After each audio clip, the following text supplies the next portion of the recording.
बिस्मिल्लाहिर्रहमानिर्रहीम अस्सलाम वालेकुम। इस लेक्चर में आपको वेलकम। और जैसे कि आप टॉपिक देख रहे हो, इस लेक्चर के लिए टॉपिक होगा वॉल्यूम थर्मल एक्सपेंशन। ये टेक्स्ट बुक में चैप्टर नंबर 8 का एक इम्पोर्टेंट टॉपिक जो यहाँ डिस्कस किया जाएगा। तो सबसे पहले बोर्ड के एग्ज़ाम के पॉइंट ऑफ व्यू से ये एक इम्पोर्टेंट क्वेश्चन है और जिसकी स्टेटमेंट बनेगी define thermal expansion and explain the volume thermal expansion. इस क्वेश्चन का आंसर हमने कवर करना है इस लेक्चर में। तो सबसे पहले हम क्वेश्चन की रिक्वायरमेंट के लिए डिफाइन करेंगे थर्मल एक्सपेंशन। तो substances expand on heating, it is called thermal expansion। और नेक्स्ट हमारा जो कि मेन टॉपिक है वॉल्यूम थर्मल एक्सपेंशन। तो सबसे पहले अगर इसको डिफाइन करें, increase in volume of a substance on heating is called volume thermal expansion और cubical thermal expansion। तो ये है बच्चों इसकी proper definition. increase in volume of a substance on heating is called volume thermal expansion और cubical thermal expansion। अब हम इस वॉल्यूम थर्मल एक्सपेंशन के कोफिशिएंट की वैल्यू फाइंड करेंगे और इसकी इक्वेशन मालूम करेंगे। तो उसके लिए consider a solid of initial volume V not at temperature T not.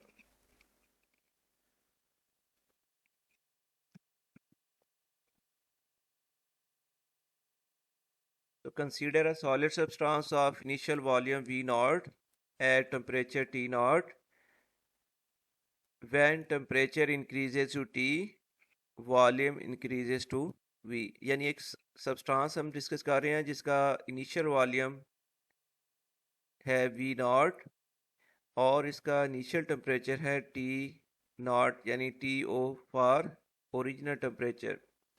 उसके बाद ये हुआ कि इसका टेम्परेचर इंक्रीज़ किया गया, वो फाइनल टेम्परेचर हो गया है T, तब इसका वॉल्यूम इंक्रीज़ होकर हो गया है V। तो इन ऑब्जर्वेशन के बाद इंक्रीज़ इन वॉल्यूम आ जाएगा final volume minus initial volume. तो इंक्रीज़ इन वॉल्यूम को हम शो करेंगे डेल्टा V से। तो डेल्टा V इक्वल टू आ जाएगा V माइनस V नॉट यानी final volume minus initial volume. और दूसरी क्वांटिटी जिसमें इंक्रीज़ आई है वो है temperature. So increase in temperature equals to final temperature minus initial temperature. तो इंक्रीज़ इन टेम्परेचर को अगर हम शो करें डेल्टा T से, तो डेल्टा T इक्वल्स टू आ जाएगा T माइनस T नॉट। तो एक बार फिर मैं बता दूं कि यहाँ पर दो क्वांटिटीज़ में इंक्रीज़ आई है, वॉल्यूम और टेम्परेचर। हमने दोनों क्वांटिटीज़ में इंक्रीज़ की वैल्यू फाइंड की है और इसके बाद it is found that change in volume delta V of a solid is directly proportional to original volume and change in temperature। यानी सॉलिड सब्सटेंस का जो वॉल्यूम इंक्रीज है वो दो फैक्टर्स पर डिपेंड करता है। नंबर वन ओरिजिनल वॉल्यूम और सेकंड फैक्टर जिस पर ये डिपेंड करेगा वो है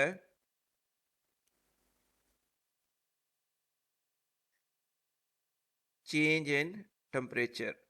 अगर किसी बॉडी का ओरिजिनल वॉल्यूम कम है तो डेफिनेटली उसमें इंक्रीज भी कम आएगी, और अगर एक बॉडी का ओरिजिनल वॉल्यूम लार्ज है तो उसमें इंक्रीज भी लार्ज होगी। और दूसरी चीज़ जो उसको अफेक्ट करती है वो है increase in temperature. Come temperature increase करोगे तो वॉल्यूम में कम चेंज आएगी, और इसी तरह अगर आप ज़्यादा टेम्परेचर इंक्रीज करेंगे तो वॉल्यूम में इंक्रीज भी वो बढ़ जाएगी।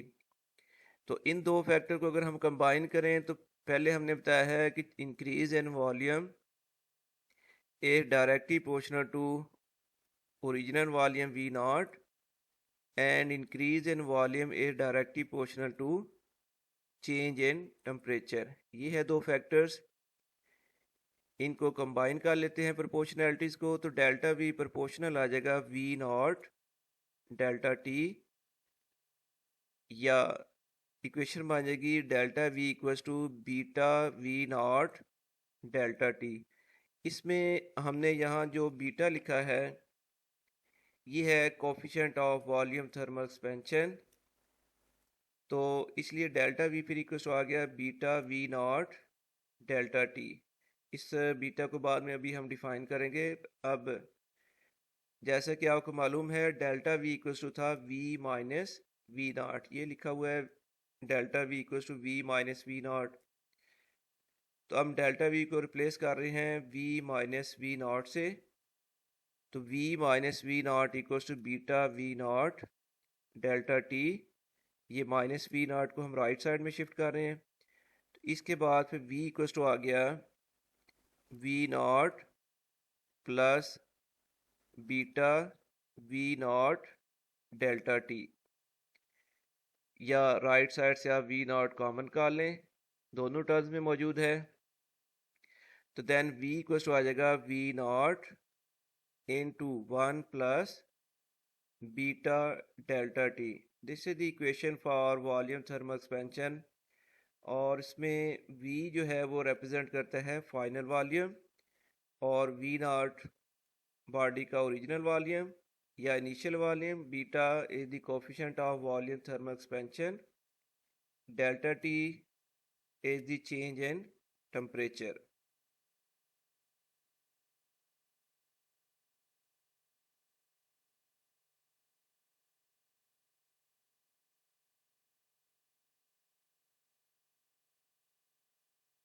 अब हम इस बीटा यानी प्रोपोर्शनैलिटी कांस्टेंट को डिस्कस कर लेते हैं, coefficient of volume thermal expansion.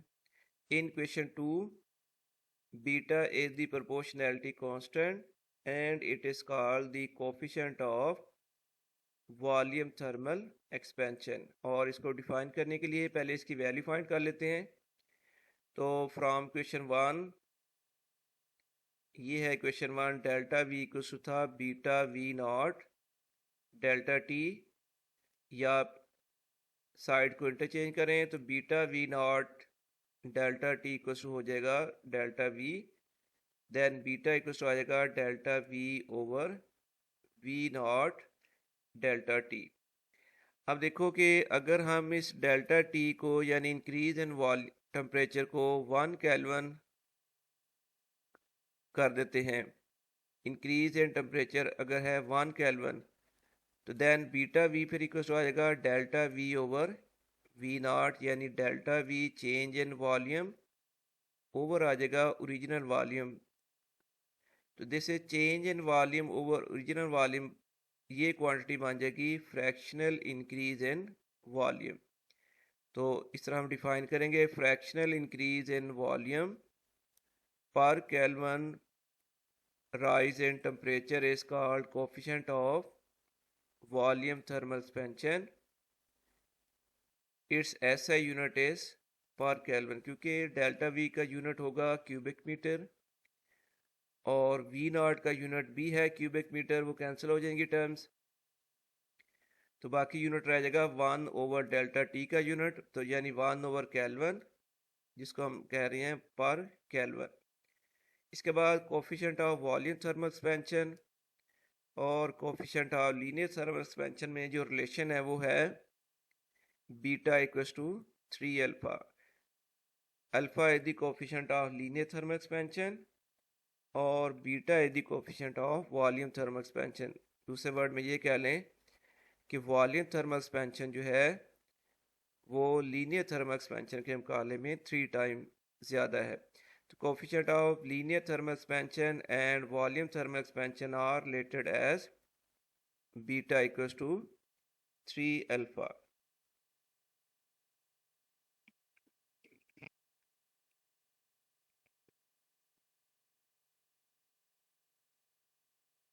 और इसके साथ ही अब ये लेक्चर कंप्लीट हो गया है। मैं यहाँ पेज डिस्प्ले कर देता हूँ ताकि अगर आप इसका स्क्रीनशॉट लेना चाहें।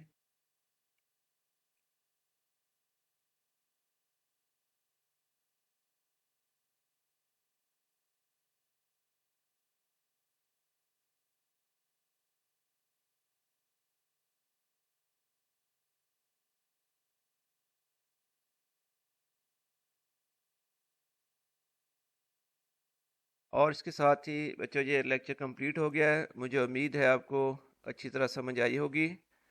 खुदा हाफिज़।